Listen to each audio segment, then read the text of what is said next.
I'd like to discuss two items that come from the Planning Board and before the Council now.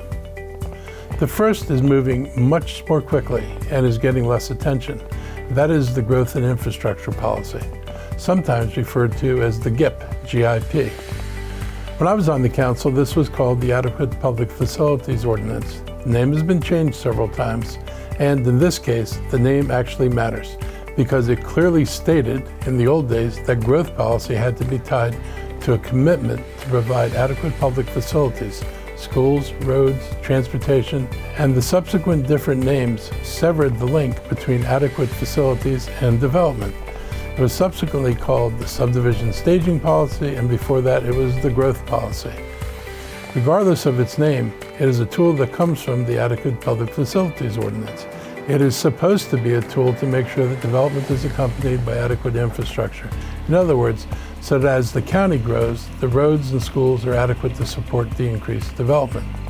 One of the myths tied to the Adequate Public Facilities Ordinance and being foisted by some people was that it was designed to block development. It did cause moratoriums on development at times because the Planning Board and the Council refused to fund and provide adequate public facilities, so it failed the tests. Moratoriums could have been lifted any time the Council committed to building infrastructure.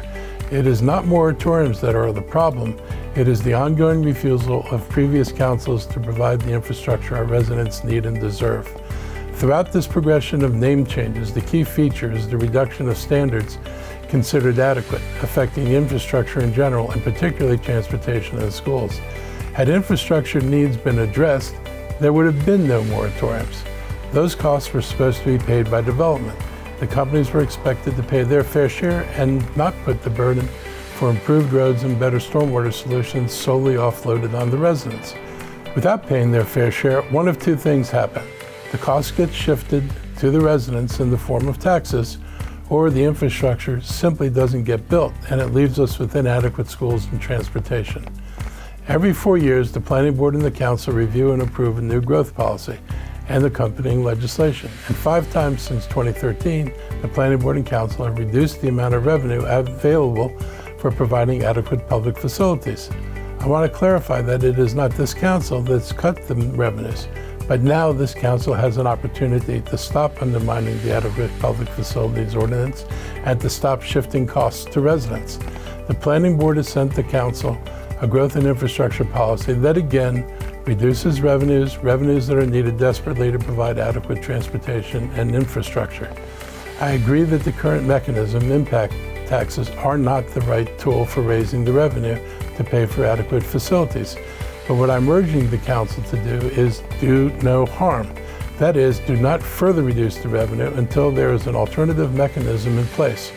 For years, I've been proposing some version of special taxing districts similar to what Virginia has, which could have replaced impact taxes. But the Planning Board continues to recommend reducing impact taxes without a replacement revenue source. I offered to meet with the Planning Board Chair and his staff while they were developing the policy over the summer. They refused. While I acknowledge that they do recommend a future study to replace revenues, they should not further reduce revenues until we have a plan in place to replace them. I'm hopeful that the Council will put the brakes on the Planning Board's misguided approach with growth and infrastructure policy.